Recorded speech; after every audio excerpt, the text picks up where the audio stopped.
தன் வாழ்க்கையை இருள் கவ்விக்கொண்டமைக்கு ஒரே காரணம் தயாளினிதான் என தப்பு கணக்கு போட்டான் திவாகர். உண்மையில் அவனது வாழ்வு இப்படி தடம் மாறிச் செல்வதற்கு ஒரே ஒரு காரணம் மட்டுமே இருந்தது. அது போதைப்பொருள். இப்போது யாழ்ப்பாணத்தில் மட்டுமல்ல, வடக்கு மாகாணத்தில் உள்ள இளையோர் பலரும் இந்த போதைப் பொருளுக்குள் மூழ்கி வாழ்வை தொலைத்து கொண்டிருக்கிறார்கள். அவர்களில் ஒருவன்தான் திவாகர். தன் காதலுக்கு தடை போட்டதும் தயாளினிதான். திருமணமான பின்னர் ஏற்றுக்கொள்ளாமல் விரட்டியதும் தயாளினிதான்.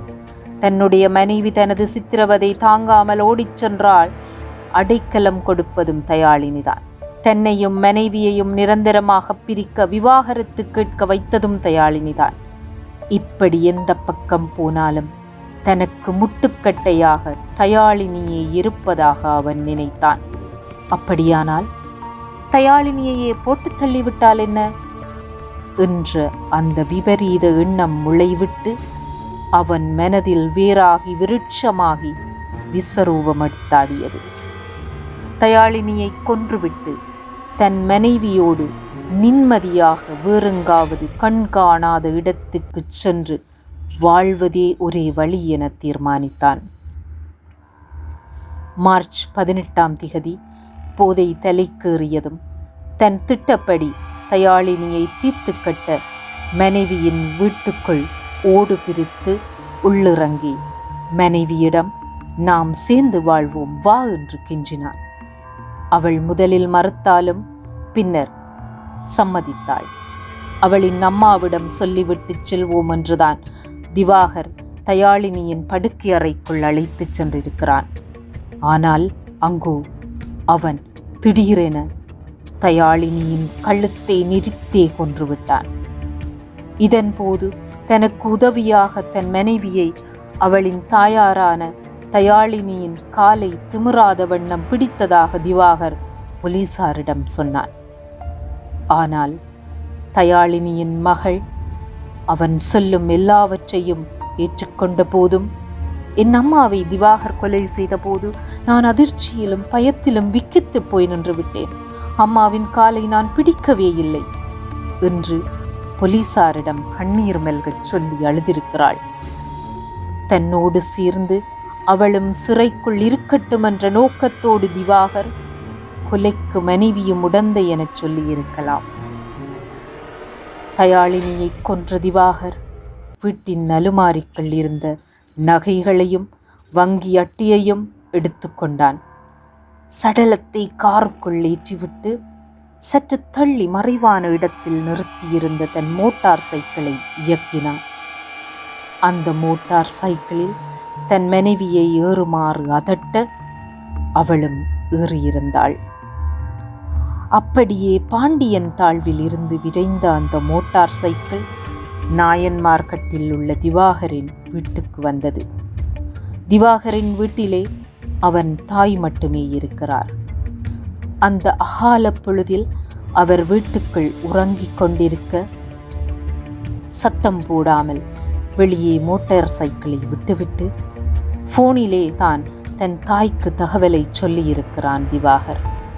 ஒரு அவசர வேலை, அதால இப்போதைக்கு வரமாட்டேன், மோட்டார் சைக்கிளை எடுத்து உள்ள விடுங்கோ என்று மட்டுமே தாய்க்கு திவாகர் சொல்லியிருக்கிறான். ஆனால் தயாளினி கொல்லப்பட்டதோ, திவாகர் தன் மனைவியை மிரட்டி திருகோணமலைக்கு அழைத்துச் செல்வதோ திவாகரின் தாய்க்கு தெரிந்திருக்கவில்லை. வீட்டிலே தன் மோட்டார் சைக்கிளை நிறுத்திவிட்டு பிக்மி மூலம் ஒரு ஓட்டோவை வாடகைக்கு அமர்த்தி அதில் ஏறி தன் மனைவியோடு மீண்டும் பாண்டியன் தாழ்வுக்கு வந்தான் திவாகர். மனைவியின் போனை சுவிட்ச் ஆஃப் செய்தான். அதன் பின்னர் காரில் ஏறி திருகோணமலை நோக்கி புறப்பட்டான். செல்லும் வழியில் ஆளரவமற்ற தனங்கிழப்பு காற்றாலை பகுதியில் தயாளினியின் சடலத்தை வீசினான். சடலத்தை அங்கே போட்டால் நெற்றி நாய் போன்ற விலங்குகள் தின்றுவிட்டால் பின்னர் அதனை கண்டுபிடிக்கவே முடியாது. அதனால் அவர் காணாமல் போய்விட்டார் என்றுதான் எண்ணுவார்களே தவிர கொல்லப்பட்டு விட்டார் என்று சந்தேகிக்க மாட்டார்கள். காணாமல் போன விடயம் என்றால் போலீஸ் அவ்வளவு அக்கறை காட்டாது. ஆனால் கொலைக்கே சென்றால் எப்படியும் மோப்பம் பிடிக்க பார்ப்பார்கள். எனவே இதனை ஒரு கடத்தல் நாடகமாக காட்டவே அவன் ஆட்கள் அதிகம் புழங்காத காட்டு விலங்குகள் உள்ள இடமாக பார்த்து சடலத்தை வீசியிருந்தான். பரந்தனில் உள்ள ஏடிஎம் இயந்திரத்தில் தயாளினியின் வங்கி அட்டையை பயன்படுத்தி காசையும் எடுத்துவிட்டு திவாகரும் அவன் மனைவியும் திருகோணமலை நோக்கி சிட்டாக பறந்தனர். திவாகர் திருகோணமலைக்கு போக முடிவு செய்தமைக்கு முக்கியமான காரணம் பெட்ரோல் பிரச்சினைதான். காரில் இருக்கும் பெட்ரோலையும் QR குறியீட்டில் இருந்த பெட்ரோலையும் கணக்கு பார்த்த திவாகர் அதை வைத்து செல்லக்கூடிய அதிக தூரம் திருகோணமலையே என கணக்கு போட்டான். அத்துடன் ஏனைய இடங்களில் அவனை தெரிந்தவர்கள் இருந்தார்கள். திருகோணமலையில் அவனை எவருக்கும் தெரியாது என்பதால் ஒளிந்து கொள்வது சுலபம் என நினைத்தான். திருகோணமலைக்கு சென்று விட்டால் கூட எங்கே தங்குவது என்று திவாகருக்கு தெரியவில்லை. பின்னர் குறுகிய கால அடிப்படையில் வாடகைக்கு வீடு ஒன்றை எடுக்க முடிவெடுத்தான். அதற்கு கையில் உள்ள காசு போதாது. எனவே தயாளினியின் நகையொன்றை அடகு வைத்துவிட்டு அந்த காசை முற்பணமாக கொடுத்துவிட்டு வாடகை வீட்டில் இருவரும் பதுங்கிக் கொண்டனர். சாப்பாட்டுக்காக மட்டுமே வெளியில் சென்று வந்தனர். அப்படி செல்கையில்தான் காரில் பெட்ரோலின் அளவு குறைந்து விட்டதால் காரின் QR குறியீட்டை பயன்படுத்தி பெட்ரோலை நிரப்பிக்கொண்டனர். கொஞ்ச காலம் பதுங்கி இருந்துவிட்டு பரபரப்புகள் அடங்க வேறெங்காவது பாதுகாப்பான தங்களை தெரியாத இடம் ஒன்றுக்கு சென்று வாழலாம் என்பதே திவாகரின் அடுத்த கட்ட திட்டமாக இருந்தது.